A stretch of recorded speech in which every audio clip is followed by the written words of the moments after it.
Afternoon who has coming into work. I spoke with, it was a taxi driver, born in Egypt, lived here 25 years, American citizen, proud, loyal, red, white, and blue American. He said, this is home.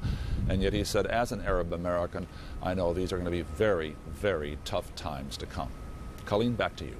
Eric, thanks. Well, images from other parts of the world do show a starkly different reaction from that. Unfortunately, a reaction that may indeed fuel hatred. Some Palestinians have openly rejoiced over news of the strikes at the symbols of American military and financial might. Other Arabs said that the terror was triggered by what they called misguided U.S. policy in the Middle East. We want to take a little bit of a look at this now. Ben Wiedemann is going to explain for us where this anger flows from. A group of Palestinians celebrate at the news of the attacks in New York and Washington. Other Palestinians, including those who held a vigil outside the U.S. consulate in Jerusalem, say such sentiments do not represent the majority. But few in the region deny they share a growing sense of anger and frustration with U.S. policy in the Middle East, where, over the years, the U.S. has managed to gain the bitter enmity of millions. For decades, Arabs have been critical of America's substantial diplomatic, economic, and military support for Israel, while many believe the U.S. has turned a blind eye to Palestinian demands that Israel leave Arab land. You know, the anti-American feeling is very high now in the Middle East and the Muslim world because what's happening on the occupied territories, and many people accuse the United States of actually helping the Israeli and protecting them. Since the outbreak of the Palestinian uprising nearly a year ago, anger at the United States has increased dramatically. Alarmed at growing anti-American sentiment, traditional U.S. allies in the region, including Egyptian President Hosni Mubarak, have warned that American interests are at risk if the U.S. doesn't modify its Mideast policy. Another source of bitterness, Iraq. For more than a decade, Washington has insisted upon maintaining harsh United Nations economic sanctions, officially intended to target the regime of Iraqi President Saddam Hussein. Yet many blame the sanctions for causing the deaths of hundreds of thousands of ordinary Iraqis from disease and malnutrition. Elsewhere, Washington has been the most vocal advocate of economic and political sanctions against Libya, Sudan, Iran, and Afghanistan, all predominantly Muslim countries. The day the Muslim countries unite, says this Pakistani, Russia and the U.S. will flow away like a gust of water. You can't blame Palestine or anyone else. It's a natural destruction. You've asked for it. Responsibility for Tuesday's massive terror attack has yet to be determined, but few in the Mideast doubt the depth of anger and hatred toward the United States. Ben Wiedemann, CNN.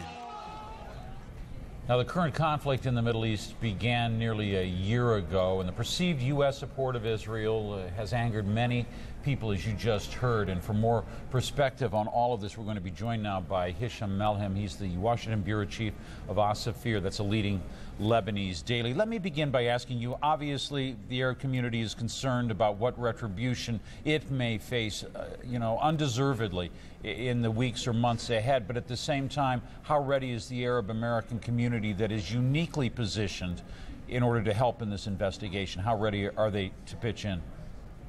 As you well know, Jim, the Arab American organizations and a number of Muslim American organizations issued strong denunciations yesterday. They expressed their solidarity, of course, with their American compatriots. They urged their constituencies to donate blood. And they said that they are more than willing to help the authorities in finding the perpetrators and punishing them. The leaders of the communities were swift in their denunciations. They were quick in expressing their views. And obviously they were cognizant of what happened following Oklahoma City, when many in the Arab American community, and many of the Arab Americans, by the way, are third and fourth generation Americans, were subjected to harassment and verbal assaults and attacks. Muslim centers, mosques, and other headquarters of Arab American organizations were also subjected to these kinds of attacks. So they are very conscious of what could happen to them, and they are very. There is a sense of trepidation, so to speak, in those communities because of the potential for loss of life, for deepening divisions between the rest of the United States and these old communities, in fact. All right. Hisham Melhem, I want to tap your knowledge of the Middle East and the ongoing investigation. It's been years long into Osama bin Laden and all of these things, and talk a little bit about that man just in terms of his goals. I mean, overall, his main objective is Saudi Arabia, but many people say that he really wants to ignite a global war between Islam and the rest of the world. Look, this is a man who believes in atavistic principles. This is a man who left a trail of blood in Afghanistan. This is a man who is waging, I wouldn't say a holy war, I would just a barbaric war on his own people. He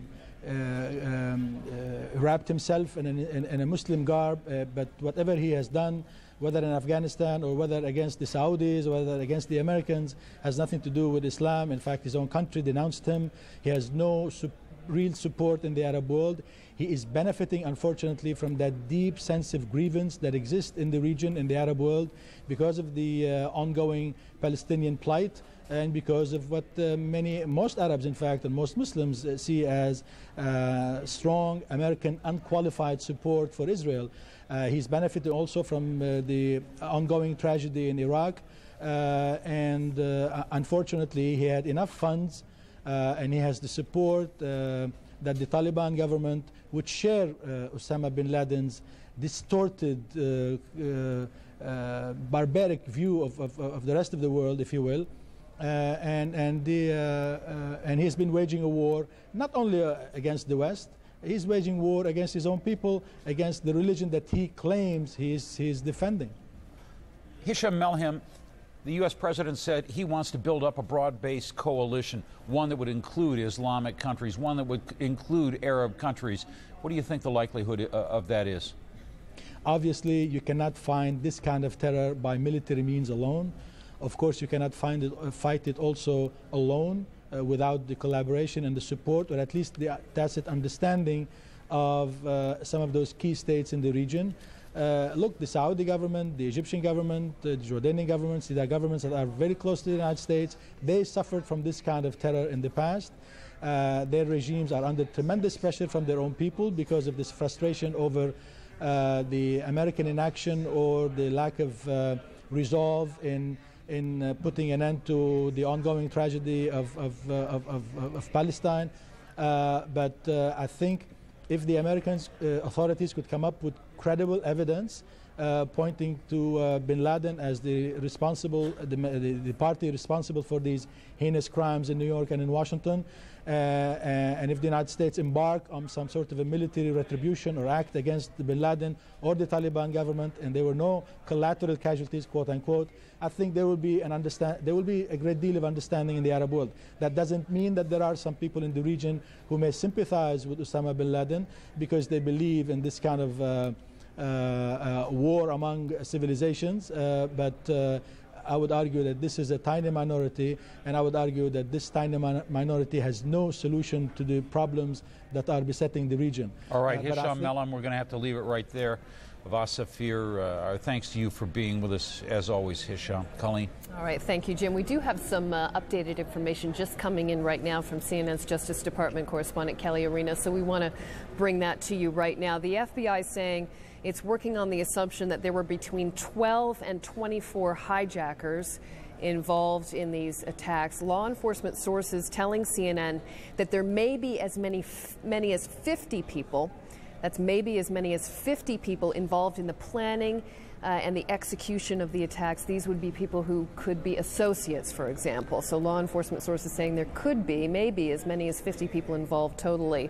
The FBI also saying that it now has as many as 2,000 leads that it is working. We saw some of this coming to fruition today with some people taken in for questioning, some cars impounded. Apparently some evidence found. We heard FBI Director Robert Mueller say today that investigators have actually identified many of the hijackers. So we're keeping you up to date on all of that now. Well, New Yorkers like to think of their city as really the heartbeat of the world, a center of culture, music, finance, but it's also home to the United Nations, as you know. But following the attacks, the UN Security Council decided to postpone next week's World Summit for Children. A UN resolution also condemned the attacks, saying that the Security Council calls on all states to work together urgently to bring justice to the perpetrators, organizers, and sponsors of the terrorist attacks. The Security Council calls also on the international community to redouble their efforts to prevent and suppress terrorist attacks by increased cooperation. Jim? United Nations aid workers began leaving Kabul, Afghanistan on Wednesday. The UN ordered all of its workers out of Afghanistan after the attacks in New York and Washington. The UN says the move was taken out of concern for the safety of its workers in 6 Afghan cities. A UN spokeswoman declined to say whether the organization was worried about being caught in the middle of a possible U.S. military operation in Afghanistan. Osama bin Laden, of course a key suspect in these attacks, is based in Afghanistan. There was a moment of silence this day in Europe. Call upon you to respect a minute's silence in memory of all the victims.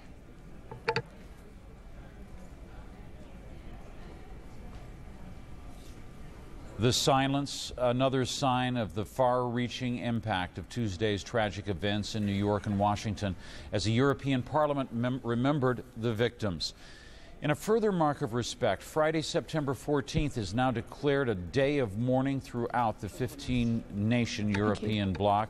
All the Europeans are going to be asked to observe a 3-minute silence.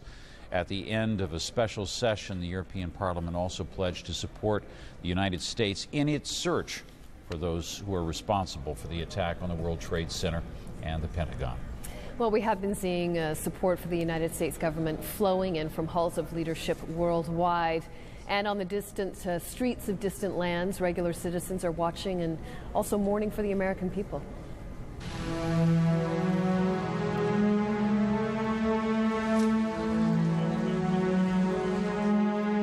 I can only say that all those who have lost their lives, and indeed those who are related and have loved ones who've lost their lives, are very much in my thoughts and prayers.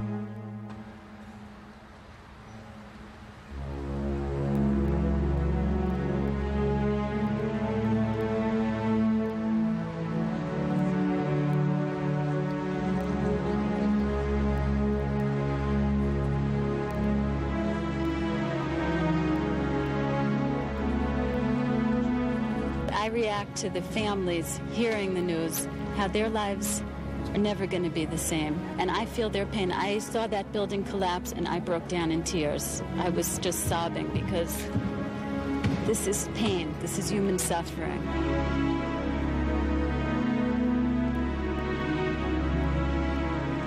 We are here to lay some wreaths, some flowers, and to also show our sympathy in action so that the American people understand the Palestinians are not their enemy.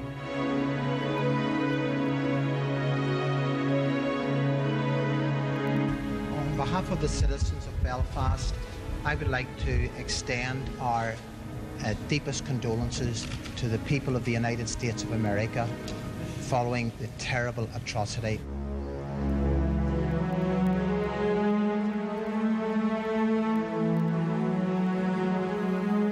My heartfelt sympathy is with the American people subjected to inhuman terrorist attacks which have taken the lives of thousands of innocent human beings and caused unspeakable sorrow in the hearts of all men and women.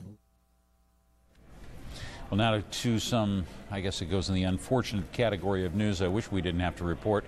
But U.S. officials are vowing to crack down on some gas stations that have more than doubled their prices in the past 2 days. In Ohio, some stations were selling gasoline at $4 a gallon. Panic buying there led to drastic measures.